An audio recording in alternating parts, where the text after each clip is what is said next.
जय हिंद। इजराइल का सबसे advance air defence system iron dome किस तरह से काम करता है और किस तरह से इससे भी खतरनाक स्पाइडर, डेविड स्लिंग और एरो कैटेगरी की मिसाइलें काम करती हैं। देखिए, इसका जो आयरन डोम का पहली बार शुरुआत किया गया था वो इजराइल की कंपनी राफेल डिफेंस ने किया था। आप राफेल जहाज मत सोचिएगा, राफेल जहाज को फ्रांस की कंपनी डसाल्ट बनाती है, जबकि आयरन डोम को इजराइल की कंपनी रफाल बनाती है। तो आयरन डोम का जो पहला इस्तेमाल किया गया था 2011 में किया गया था और इस्तेमाल करने के 6 दिन बाद ही इस पर हमले हुए थे, जिसने पूरी तरह हम लोग को न्यूट्रल किया था।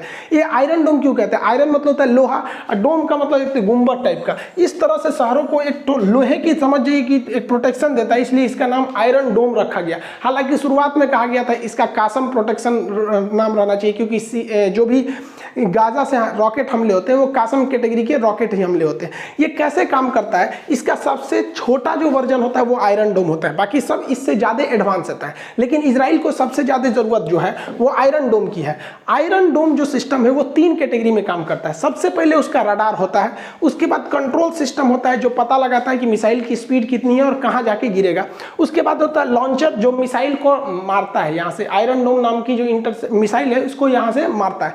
तो ये 3 सिस्टम होता है। तो दिमाग में बैठा के रखना है कि 3 सिस्टम है। यहाँ से दुश्मन का मिसाइल मारेगा तो 3 सिस्टम द्वारा उसे न्यूट्रलाइज किया जाएगा। अब एक एक करके इन तीनों को हम लोग समझते हैं। आयरन डोम सिस्टम को मूवेबल होते हैं, वो किसी भी तरह से गाड़ियों पे, ट्रक पे ले जाके एक जगह से दूसरे जगह पे ले जाया जा सकता है। तो इसे इजीली मूव किया जा सकता है और कहीं एक जगह फिक्स कर दिया जाता है। जैसे ही हमास या गाजा पट्टी से कोई भी रॉकेट को दागा जाता है, आपको पता है कि ये लोग कासम रॉकेट को दागते हैं। ये लगभग बहुत छोटा रॉकेट होता है, इसमें खुद के गाइडेंस सिस्टम नहीं होता है। कई बार ये रॉकेट तो गाजा में से दागिएगा तो गाजे में गिर जाते हैं। कभी कभी दिवाली का रॉकेट हम लोग भी छोड़ते हैं तो अपने यहाँ जाके गिर जाता है। तो इसमें कोई गाइडेंस सिस्टम नहीं है। इसी वजह से देखेंगे ये 2000-3000 मारते हैं सब, क्योंकि इनको भी नहीं पता है कि कौन कहाँ जाके गिरेगा। ये आर्मी वगैरह पे नहीं, कहीं जाके गिरे, बस उधर जाके गिरना चाहिए। तो इनको जैसे ये लोग यहाँ से दागते हैं तो ये जो आयरन डोम पूरा सिस्टम है, इसका रडार सबसे पहले इसे डिटेक्ट करता है कि पकड़ता है कि रडार में कहाँ आ रहा है।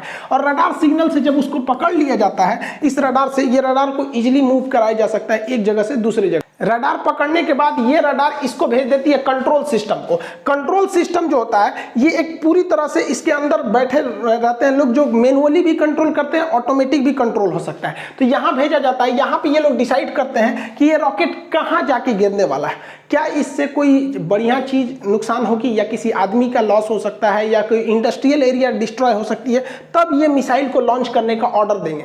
या ऑटोमेटिक भी लगा के छोड़ देंगे तो वो भी दिखा देगा कि प्रोटेक्टेड एरिया में गिरेगा कि नॉन प्रोटेक्टेड एरिया।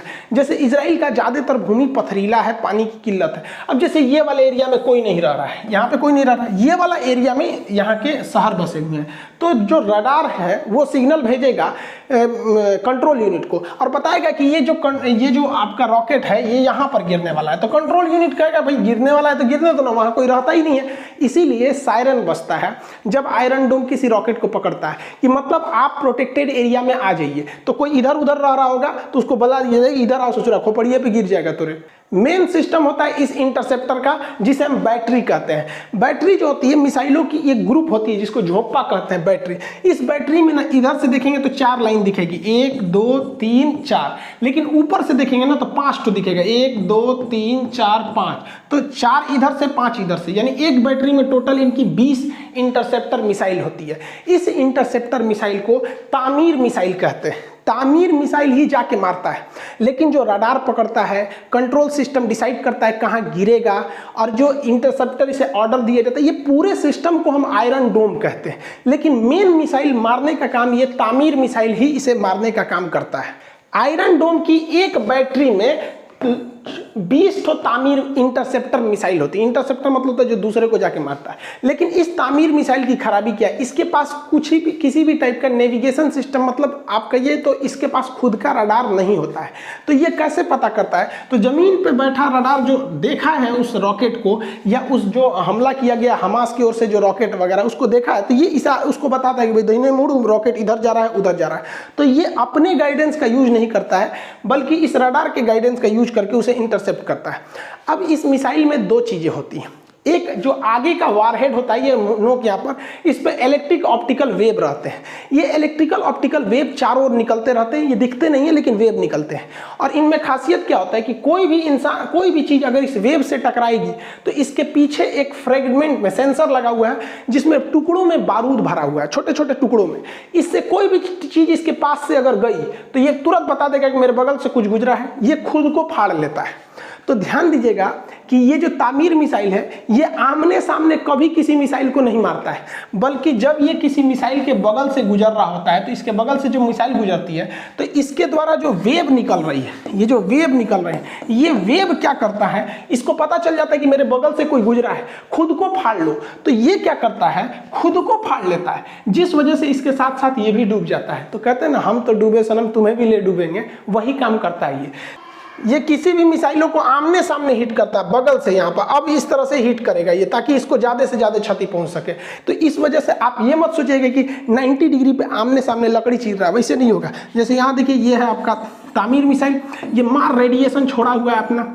अब कोई भी इसके संपर्क में, जैसे देखिए ये उधर से संपर्क में आया, ये टूटेगा और ये पूरी तरह से ब्लास्ट कर जाएगा। तो याद रखिएगा, ये पैरेलली जाके ब्लास्ट करता है, 90 डिग्री पे नहीं। जब कभी भी तामीर मिसाइल इस तरह से रहता है तो ये बहुत ज़्यादा घातक हो जाता है और इसके बचने की संभावना ना हो जाती है। इसलिए कहा जाता है 90% ही कारगर होता है, 10% में कभी कभी ये मिस कर जाता है। अगर ये 90 डिग्री पे होगा, ऐसे दुश्मन का मिसाइल ऐसे है और ये ऐसे जाएगा, तो इसमें बचने की संभावना इसकी ज़्यादा हो जाती है, इसलिए ये तरीका अनसक्सेस हो जाता है। इसको कैसे समझेंगे, जैसे समझिए, ये है हमारा तामीर मिसाइल।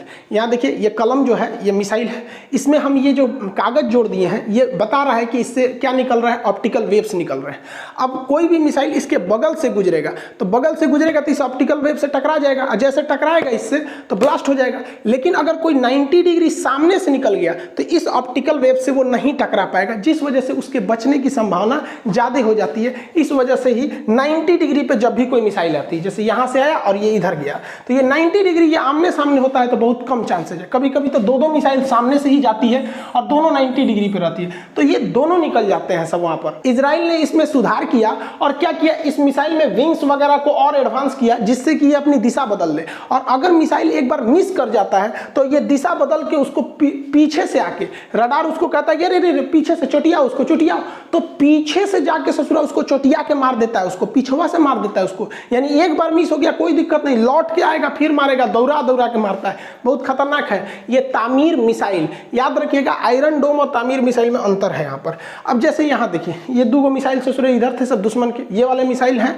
दुश्मन के हैं, और ये आपका तामीर मिसाइल है। ये लोग भाग रहे हैं, लोग दौड़े दौड़े मारो मारो मारो, इजराइल पे गिरो, इजराइल पे गिरो। इस ससुरा बगल से जाएगा, कहेगा चाचा कहाँ, जेरूसलम, चलिए चलिए चलिए, आइए आइए, बीचों में घुसेगा और खुद को फाड़ लेगा।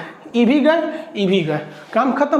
तो आप देखेंगे इजराइल जो है ना, बहुत खतरनाक दुश्मन के जहाज़ों को मिसाइलों को मार देता है। अब जैसे ये लोग आगे सूर्याइले आ रहे हैं मुंह उठा के, चलो चलो मारो मारो मारो मारो, वहाँ पे आइए, आगे से आके कहेगा आइए आइए पधारिए यहाँ पर। और जैसे ही आएंगे इसके सेंसर में टकराएंगे, ये खुद को फाड़ेगा, ये दोनों लोग फट जाएंगे। ये पूरा डे नाइट मैच खेलता है, एकदम 20-20 वाला, दिन में भी काम करेगा, रात में भी करेगा, बहुत ज़्यादा हाइट पर भी काम करेगा। किसी भी तरह का मौसम रहे, खराब मौसम रहे या अच्छा मौसम रहे, ये दुश्मन को धूल चटा देता है। कोई भी मिसाइल यहाँ गिरती है उसको 90% तक ये मिसाइल उसे गिरा देता है। लेकिन हर चीज़ की कुछ ना कुछ कमजोरियाँ होती हैं। इसकी भी एक खराबी क्या है कि ये बहुत महंगा है। एक इंटरसेप्टर जो मिसाइल निकलती है वो आती है 30 लाख रुपए में, और लोगों की जान को बचाने के लिए। और इंटरसेप्टर मिसाइल का कंसेप्ट होता है कि दो मिसाइलों को एक साथ मारा जाता है, क्योंकि अगर मान दिए एक तो मिसाइल 90 डिग्री पे निकल गई तो दूसरी वाली उसको जाके इंटरसेप्ट कर दे। तो अगर हमास एक ठो कासिम रॉकेट मारता है तो हमास का एक कासिम रॉकेट आता है 3 लाख में, और इनका एक इंटरसेप्टर आता है 30 लाख रुपया में, और दो छोड़ना पड़ता है। यानी उनके 3 लाख के लिए इनको 60 लाख रुपया खर्चा करना पड़ता है। लेकिन इन लोग की जान की अहमियत है, इन लोग की संख्या भी बहुत कम है, और इन लोग के पैसा की कोई कमी नहीं है। और हमास वगैरह के पास फंडिंग डायरेक्ट नहीं आती है, इधर उधर से इलीगली तरीके से छुपा के ही फंडिंग आती है। तो पहला, इसका कॉस्ट बहुत खतरनाक है, लेकिन इजराइल ने इस कॉस्ट का भी काट निकाल लिया है, आगे समझाएंगे। दूसरा, इसका एक सेचुरेशन पॉइंट होता है। किसी भी चीज़ का एक क्षमता होती है कि कितने मिसाइल मिसाइलों को ये काउंटर कर सकता है। हालांकि इजराइल में जितने भी ये चीज़ें लगे हैं सब आपस में जुड़े हुए हैं। अगर किसी आयरन डोम के पास 200 मिसाइलें एक पास आ जाएंगी तो इसके बैटरी में तो केवल 20 ही है, तो भाई ये 20 को मार देगा और अगल बगल वाले को मैसेज भेज देगा सुधरा हमारा पे 200 आया है, तो वो भी आके इधर उधर मार देंगे सब। लेकिन सबकी एक कैपेसिटी होती है। मान के चलिए कि जहां 400 आयरन डोम के इंटरसेप्टर मिसाइलें हैं और वहां पे अगर 600 आ जाएगा तो जेन्युइन है कि भैया आपको तो बहुत ज़्यादा लॉस हो जाएगा।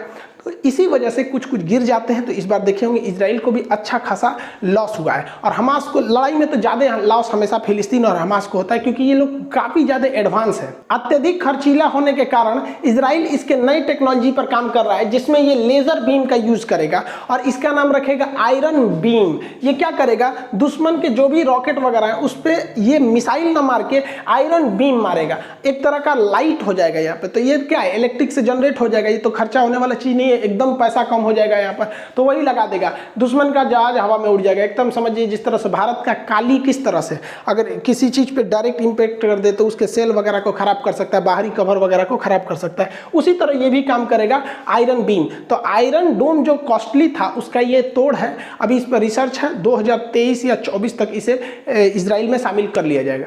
आयरन डोम है, इसकी जो मारक क्षमता है ये इफेक्टिवली इसको रखा जाता है सबसे कम दूरी के लिए। ये 10 किलोमीटर तक के लिए आयरन डोम को रखा जाता है। 10 किलोमीटर से ज़्यादा अगर 20 किलोमीटर तक मार करना है तो इसके लिए रखा जाता है स्पाइडर शॉर्ट रेंज, जिसे शॉर्टकट में स्पाइडर SR कहते हैं, शॉर्ट रेंज।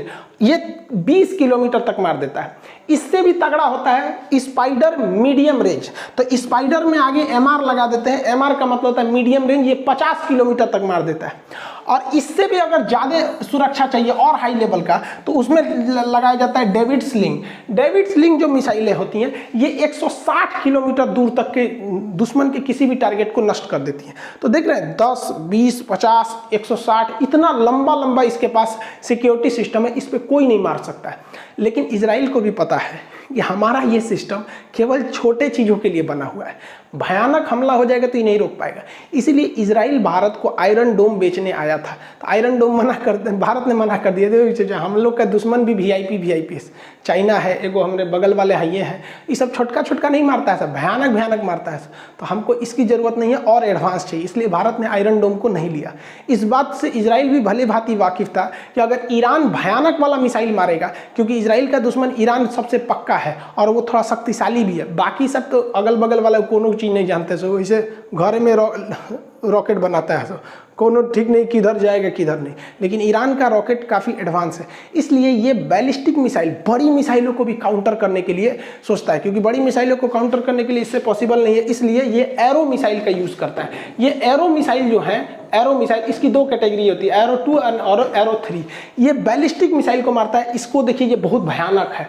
तो बड़ा मिसाइल को मारने के लिए बड़ा चाहिए और बड़ा रडार लगाया गया इसका, ये भी बहुत लंबा मारता है, ये भी लगभग 100 से 150 किलोमीटर में मार करता है। इसका ऑफिशियली मतलब इजराइल ने कभी इसका बहुत ज़्यादा यूज़ नहीं किया, जिस वजह से इसका मतलब डाटा जो आता है वो अनऑफिशियली ही आता है। तो एरो 2 और एरो 3 जो हैं, ये ऐसा नहीं सोचिएगा कि डेविड स्लिंग से ज़्यादा दूर तक मारेंगे, जितना डेविड स्लिंग मारता है उतना ही ये भी मारेंगे। लेकिन आयरन डोम, स्पाइडर और डेविड स्लिंग ये छोटे टारगेट, हेलीकॉप्टर, जहाज वगैरह के लिए, लेकिन भयानक के लिए ये एरो आता है। अभी इससे ऊपर भी बैलिस्टिक मिसाइल डिफेंस सिस्टम पर इजराइल काम कर रहा है। इस तरह से आप देखेंगे तो इजराइल के पास कितने लेयर की सिक्योरिटी है, arrow 3, arrow 2, David sling, iron dome, spider short range, spider medium range, इस तरह से काफ़ी ज़्यादा खुद को सिक्योर कर रखा है इजराइल ने। इजराइल की जो जहाज़ें होती हैं, नौसेना की जहाज़ें, उसको भी वो सुरक्षा दिया, क्योंकि नौसेना की जहाज़ जाएगी और उसी पर कोई मार देगा तब। तो नौसेना की जहाज़ों के लिए इसने क्या रखा है, सी डोम।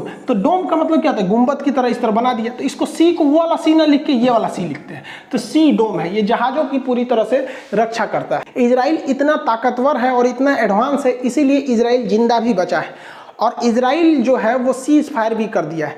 जरा आप खुद सोच के देखिए कि अगर इजराइल के इतना पावरफुल हमास रहता या गाजा उतना पावरफुल, उतना एडवांस रहता है और इजराइल गाजा की तरह कमज़ोर रहता टेक्नोलॉजी के मामले में, तो क्या ये उसको सरेंडर करने का मौका देता? नहीं देता। इसलिए अंतर्राष्ट्रीय मैटर पे क्या मैटर करता है कि हमारी युद्ध में हमारी सेना कितनी ताकतवर है। आप याद कीजिए 1962 में जब चाइना हमारे ऊपर एक तरफा हमला कर रहा था, तो हम लोग उतने पावरफुल नहीं थे, हमारे सैनिकों के पास बूट नहीं था, कैनवास के जूता पहने थे। उस समय रूस भी बचाने नहीं आया था, क्योंकि चाइना की आदत है जब दुनिया बिजी रहती है तभी हमला कर देता है। उस समय रूस खुद ही अमेरिका से बिजी चल रहा था क्यूबन मिसाइल क्राइसिस को लेकर। इवन आप पाकिस्तान को भी देखिए, जब हम लोगों ने उसे 1971 में धो दिया और उसका पूर्वी पाकिस्तान छीन लिया और बांग्लादेश बन गया, तो क्या पाकिस्तान को बचाने चाइना आया? नहीं आ पाया। तो इसलिए सबको कहते हैं कि इंटरनेशनल मैटर पे खुद का टेक्नोलॉजी, खुद का पैसा, यही सब काम आता है। इसलिए भारत सरकार को भी चाहिए कि दूसरे देशों पर आत्मनिर्भर न हो। दूसरे देशों पर अगर हम निर्भर रहेंगे तो दिक्कत हो जाएगा। हमें अपनी टेक्नोलॉजी पर आत्मनिर्भर होना पड़ेगा। और इसमें अभी जैसे अमेरिका हो गया, फ्रांस हो गया, इन लोग का डिफेंस इतना अच्छा कैसे हो गया? इनकी मिसाइलें अच्छी क्यों गई? क्योंकि इन्होंने प्राइवेट सेक्टर को आगे किया। अगर भारत में भी रिलायंस हो गया, अडानी, टाटा, ये बहुत कम लेवल पे अभी भाग ले रहे हैं। अगर इन्हें बहुत ज़्यादा लेवल पे भाग लेने दिया जाएगा तो ये भी बहुत एक से एक हथियार बनाएंगे। भारत सरकार को क्या है भाई, ये इनसे खरीद ले, इन पर बैन लगा दे कि आप अपनी टेक्नोलॉजी दूसरे को नहीं दे सकते। और इसमें डरना नहीं चाहिए, कोई दूसरे की टेक्नोलॉजी कॉपी नहीं कर सकता, क्योंकि कॉपीराइट चला जाएगा उस पर। किसी भी जगह कॉपीराइट चला जाता है, आपको उसमें कुछ ना कुछ चेंज करने ही पड़ जाएंगे। वरना राफेल तो हम भी खरीद के लाए हैं, क्या अपना बना लेंगे? नहीं बना पाते हैं, क्योंकि उसके अंदर मॉडल बना पाए, काफ़ी सब पे होता है। तो अब आई होप भारत सरकार को भी इस पे कदम बढ़ाना चाहिए और आने वाले 10-20 साल में हम भी अपने देश को देख सके कि एक शक्तिशाली देश के रूप में, जो किसी भी विदेशी दबाव में काम न करे। आई होप आप इसे समझे होंगे। मिलेंगे नेक्स्ट क्लास।